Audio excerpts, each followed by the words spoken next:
All right, guys. So today we got to talk about what exactly what I thought would happen, as I said in the last video. So Trump has secured a ceasefire between Israel and Iran. Now, let me reframe that. There hasn't been a secured ceasefire in the works just yet. Trump pretty much just announced it a day ago. But let's look into it. Of war and diplomacy via Truth Social. And it seems that we are in an information war as well. In the last few moments, Donald Trump has posted to Truth Social saying both Israel and Iran have agreed to a ceasefire. It reads like this. Congratulations to everyone. It's been fully agreed by Israel and Iran that there will be a complete and total ceasefire. It'll happen in approximately 6 hours. And then Israel and Iran will wind down and complete their progress as final missions for 12 hours, at which point the war will be considered ended. Officially, Iran will start the ceasefire, and upon the 12th hour, Israel will start that ceasefire, the end of the 12-day war that will be saluted by the world. And it goes on and on and on. You can expect this given what we have seen over the last couple of days. JD Vance was on Fox News in America just a few minutes ago. This is what he had to say. When I left the White House, I thought that we might be able to get it across the finish line before this broadcast, and it looks like the president has been able to do that. I mean, look, he's been working the phones constantly, frankly, before the 12-day war started, but certainly over the past 12 days. The president's been extremely clear about America's national objective here. It is to create a world where Iran cannot build a nuclear weapon. Right, JD Vance was a little bit clearer there, a little bit easier to follow. That was a convoluted Truth Social posts from Donald Trump. And this is essentially what he said about the timeline here. He says at 2 p.m. Australian Eastern Standard Time, Israel and Iran will wind down and complete their final missions. Then at 8 p.m, both countries will officially begin the ceasefire, which will last for 12 hours. Then at 8 o'clock tomorrow morning, this is all our time, the war will officially be considered over if the ceasefire holds. So there's a lot of ifs and buts in all of that. And we are in the age of an information war. And just so you know, even though Donald Trump has posted this on Truth Social saying both parties have agreed to this, in the last hour, almost to the hour, I want to bring up this live picture of Tel Aviv right now. The sirens were going off. There were missiles headed from Iran into Tel Aviv, and it's just gone 2 o'clock in the morning there. It's worth noting here as well that whilst Donald Trump says Israel and Iran have agreed to it, we have not heard from Israel in an official capacity, and Iran says not so sure. Let's go to Mick Mulvaney. He's a former chief of staff at the White House and now at Bondi Partners. Mick, always good to talk to you. Look, we can pretty much throw the questions out that I had prepared for you a little earlier this morning because so much has happened in the last half an hour or so. First of all, Donald Trump, he is no stranger to hyperbole. He uses this kind of language. This is diplomacy, information warfare, whatever you want to call it via Truth Social at the moment. He basically set out this convoluted timeline for a ceasefire, which I don't even know how you phase in a ceasefire anyway, saying Israel and Iran have agreed to it. We're starting to get confirmation from Iranian officials that, yes, they have agreed to a ceasefire. What I'm not clear on is what terms they have agreed to. But I mean, what's going on here? Trump seems to be front-running this a lot. First of all, you know, he got into well, not a forever war, but he got into this war when a lot of his base didn't want him to. Now he's playing a peacemaker just 48 hours later. Yeah, where to start? It's always hard to plan for these interviews, isn't it? There's no chance, there's zero chance that Donald Trump made this peace deal announcement out of whole cloth. That's not his style. He wouldn't do that. And so it's not a fabrication. It's going to have a kernel of truth and maybe a large kernel of truth. Does he front run things? Absolutely. Is he try to get the message out before everybody else? He absolutely does. It's part of his style and part of his modus operandi. You tell me something that I've not heard, which is a sort of confirmation from Iranian sources. The only thing I had seen before I logged on here tonight was a statement by the Ayatollah saying that Iran is a country that never surrenders. That's not really that's not a refusal to go to the peace table, but it certainly sounds awful bellicose. Well, let me just exactly it was bellicose, absolutely. Sorry to interrupt you, Mick, but I've got it here, and it's worth taking the time to read it to you and our viewers. And this is via Reuters. It says Qatar's Prime Minister secured Tehran's agreement to the US proposal for a ceasefire. So Qatar's involved here.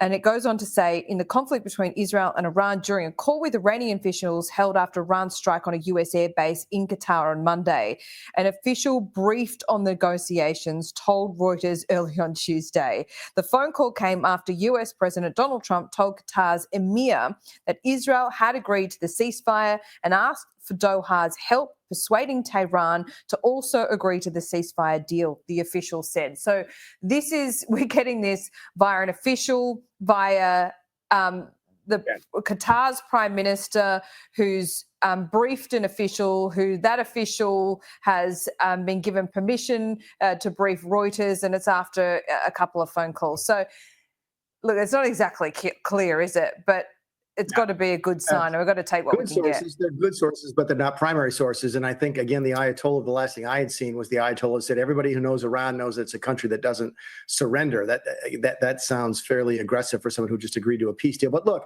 there's language in the statement even that Donald Trump put out that seems sort of a gray area to me about how the ceasefire will kick in after the final missions are completed.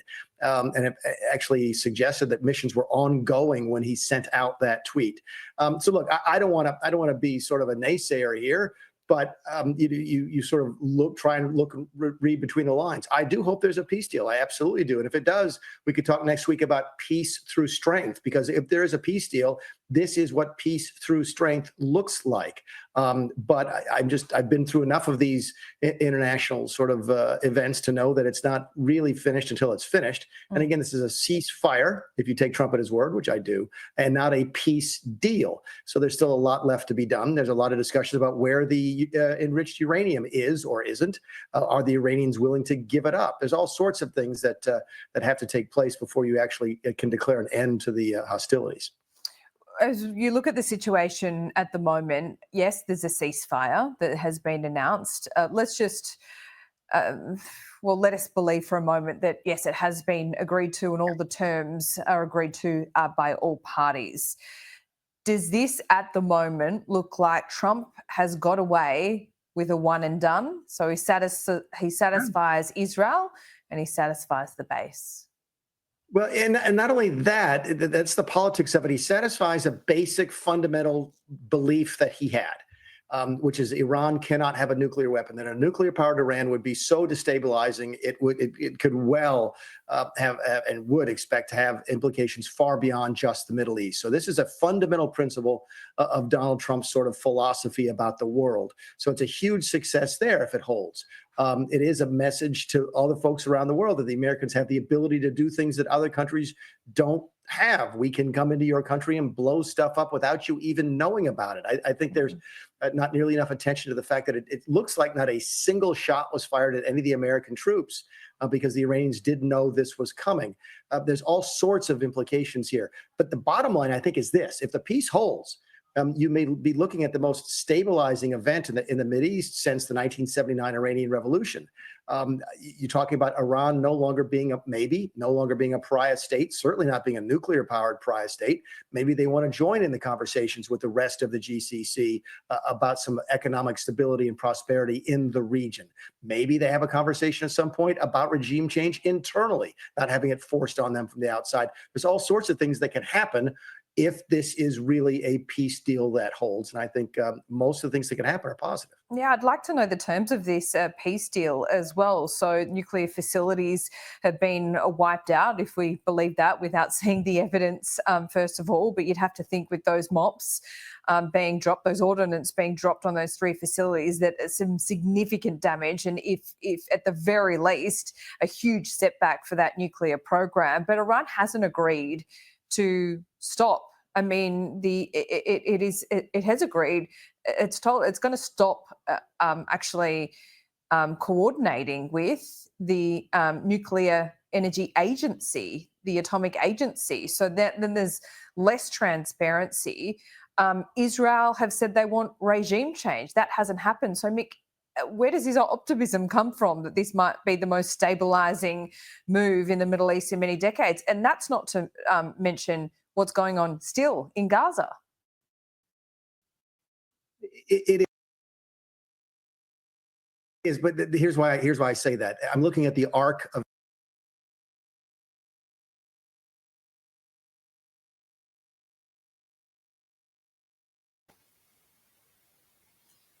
Well, to be honest with you, it's not just Israel that wants regime change. The Iranian people want regime change as well too. So she missed that part.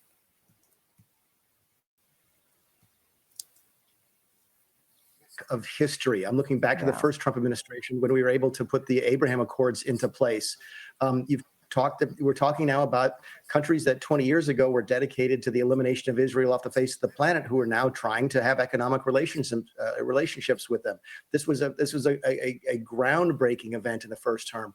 And if you think that maybe there's opportunities for other countries to go the same way, you're talking about a fundamental realignment of things that happened in the Middle East, about a stability that hasn't existed since the 1979 revolution. So, yeah, I don't think I'm being Pollyannish. I don't think I'm being naive, but I do think there's an opportunity here if Iran is really serious about sort of joining the League of Nations, for lack of a better word, in the Mideast, that want to live in peace and prosperity. That was not possible 20 days ago.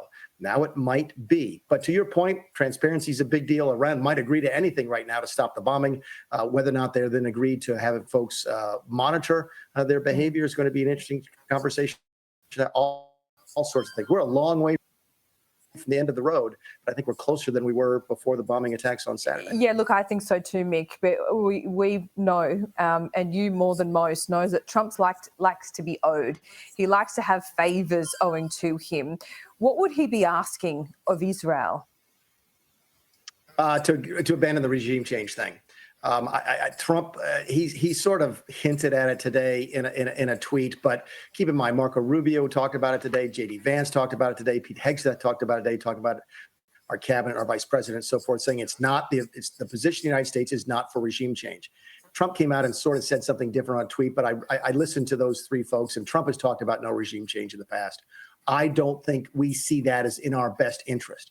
So if you're asking me, what do we think we might get from the Israelis? Is look, if the Iranians are going to agree to all of the terms that we laid out, that we do lay out in a peace deal, you guys have got to stop for this pushing for regime change. That being said, this place is so combustible and so unpredictable. One of those last missions that we talked about just a few seconds ago, who knows? Might be the Israelis trying to take out the Ayatollah tonight before the ceasefire kicks in. It's just, again, you can. The history is full of people who've misinterpreted the ongoing events in the Mideast. Yeah, I mean, Israel has been, Bibi has been really forthcoming on what he wants. He wants regime change. He also wants to wipe out the Ayatollah. He said that a number of times. If that happened, that would be another escalation. Wouldn't that bring the US back in? I don't know. I don't see us going back in. Keep in mind, and you and I talked about this last week on the show, about what Trump's options were, what Trump likes to do. Trump does not want to put American troops on the ground overseas. That's not what he does. He's not interested in forever wars. We've worked hard to try and end our presence in Afghanistan. I think it's one of the things he probably regrets the most about the first term was that we didn't get that done. So no, Trump was going to be slow to escalate from here, I think, barring a direct Iranian attack on American assets. We know about the attack today. on the Qatari airbase, but we also know the Iranians gave us a heads up on that, which sort of signals a de-escalation. So no, I think Donald Trump's natural position is not to escalate. He'd have to have a really good reason to vary from that.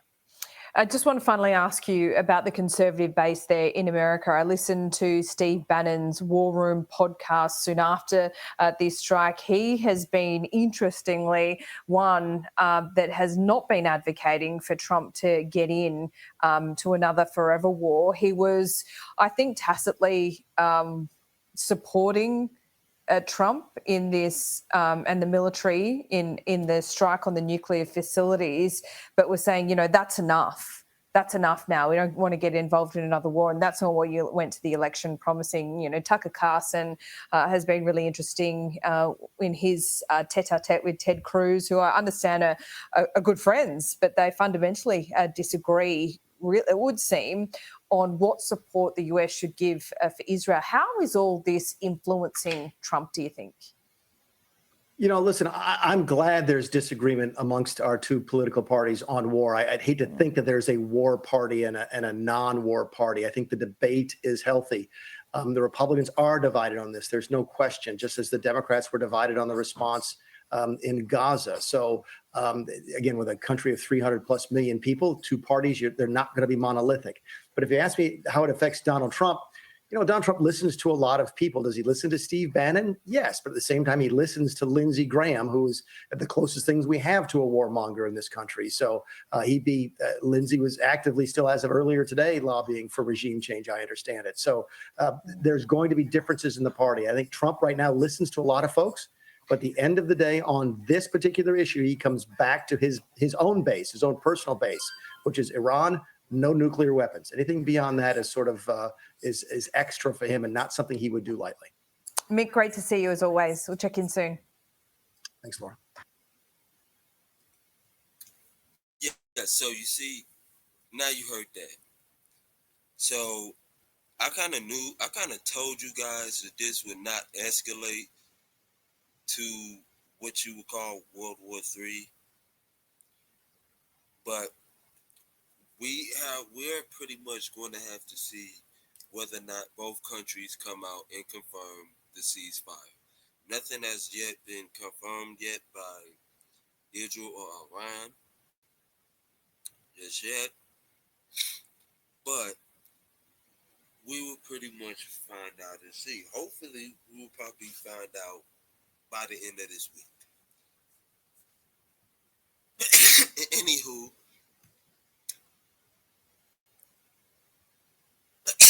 let's go ahead.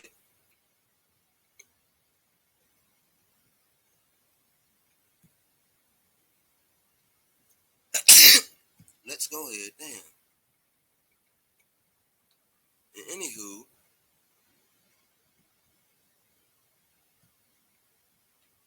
let's go ahead and pretty much read what Newsmax has to say about this. Trump says Iran and Israel agreed to a ceasefire. President Donald Trump announced that Israel and Iran had agreed to a complete and total ceasefire soon after Iran launched a limited missile attack Monday on a U.S. military base in Qatar, retaliating for the American bombing of its nuclear sites. Trump posted on Truth Social that the 24-hour phased-in ceasefire will begin at about midnight Tuesday Eastern Time, giving the two countries 6 hours to have wind down and completed their in-progress final missions. He said it would bring an official end to the war. Qatar's Prime Minister, Sheikh Mohammed bin, I don't know how to pronounce that name, secured Tehran's agreement to the U.S. proposal for a ceasefire during a call with Iranian officials held after Iran's strikes on U.S. airbase in Qatar. On Monday, an official briefed on the negotiation told Reuters. The phone call came after Trump told Carter's Emerald that Israel had agreed to the ceasefire and asked for Doha's help persuading Tehran to also agree to the ceasefire deal. The official said the Israeli military declined to comment on Trump's statements, and the office of Israeli Prime Minister Benjamin Netanyahu did not immediately respond to a message seeking comment. There was also no immediate comment from Iran. Iran's attack Monday indicated it was prepared to step back from escalating tensions in the volatile region. The U.S. was warned by Iran in advance and there were no casualties, said President Donald Trump, who dismissed the attack as a very weak response. Carter condemned the attack on Al Udeid Air Base as a flagrant violation of its sovereignty, airspace, and international law. Carter said it intercepted all but one missile, though it was not clear if that missile caused any damage. Iran said the volley matched the number of bombs dropped by the United States on Iranian nuclear sites over the weekend. Iran also said it targeted the base because it was outside of populated areas. Those comments made immediately after the attack suggested Iran wanted to de-escalate with the United States, something Trump himself said after the strikes early Sunday on Iran. Qatar Maj General Sheikh Al-Juri said 19 missiles were fired at the base that is home to the Combined Air Operations Center, which provides command and control of air power across the region, as well as the 379th Air Expeditionary Wing, the largest such wing in the world. Trump said 14 missiles were fired, 13 were knocked down, and one was set free because it posed no threat.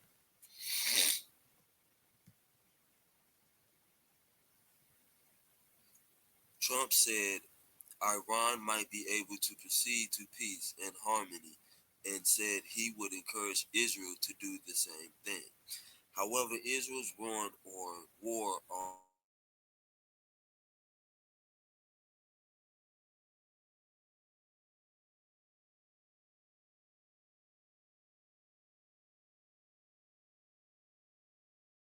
television as martial music plays.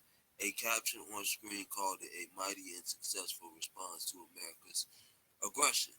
Just before the explosions, Iranian President Mossad Mazekian wrote on social platform X, "We neither initiated the war nor seeking it, but we will not leave invasion to the great Iran without answer."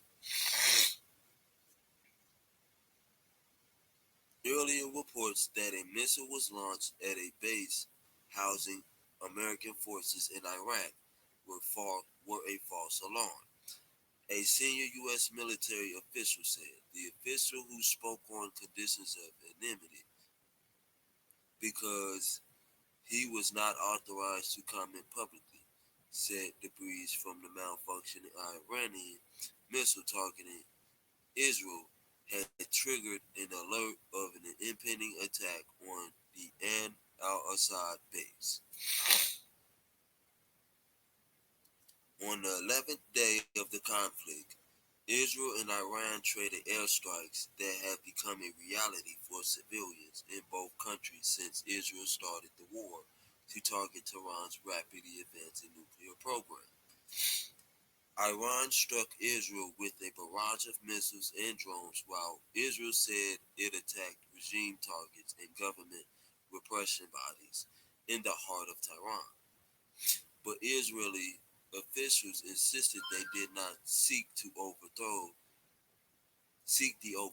of Iran's government, their arch enemy since the country's 1979 Islamic Revolution.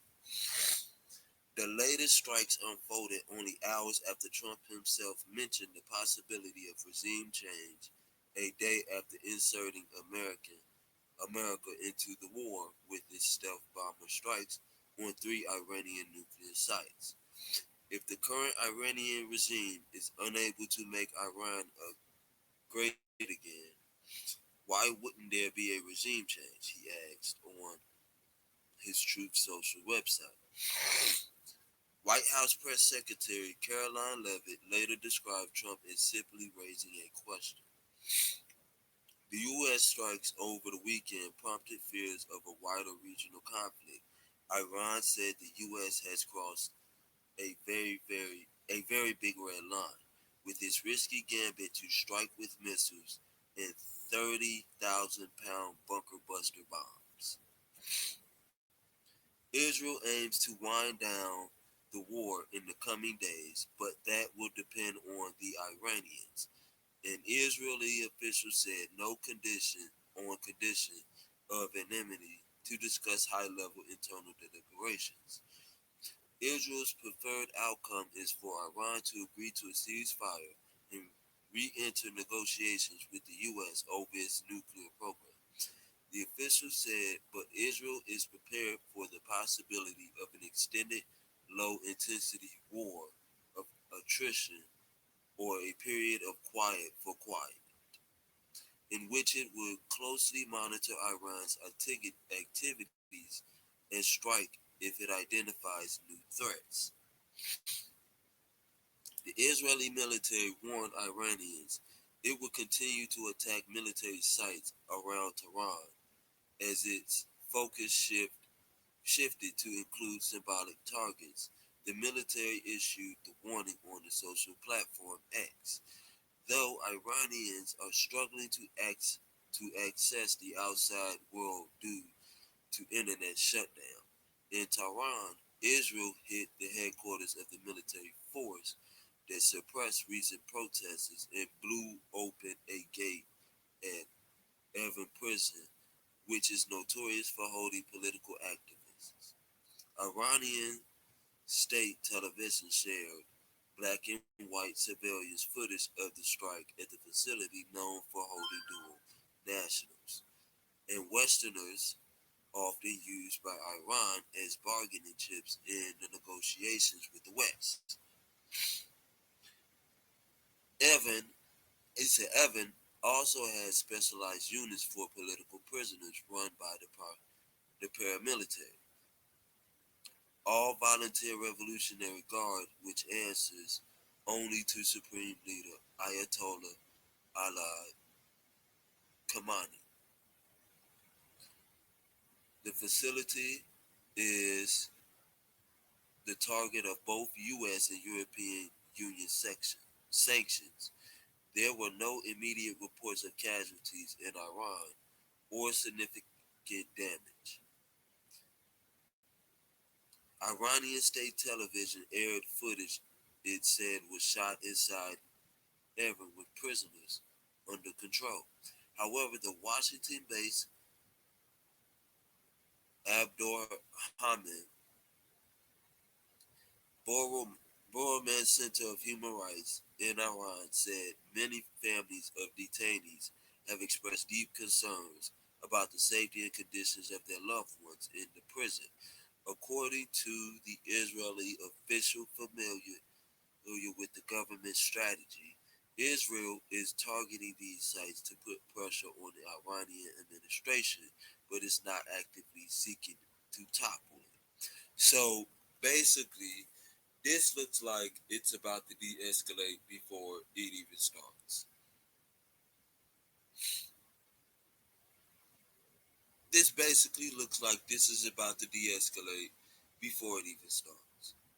Now, as I said before, neither country has confirmed anything yet, so we would just have to wait and see. Best thing we would have to do, in my eyes, I don't think that we're solely over there because we're backing up Israel. Iran is basically the oil country of the entire world. Most of their oil goes to China. And to be honest with you, I think this is so that we can gain leverage over China. If we have a Western version Iranian government, we will have leverage over China. As basically, this is what they have been seeking to do for 30, 40 plus years. So, for all the guys out there that is fear-mongering and saying that this is going to be World War III, this pretty much sounds like this is going to de-escalate before it even gets to that level in the first place. So, but like, comment, and subscribe, and comment, and subscribe, and we're going to be pretty much done. Peace out.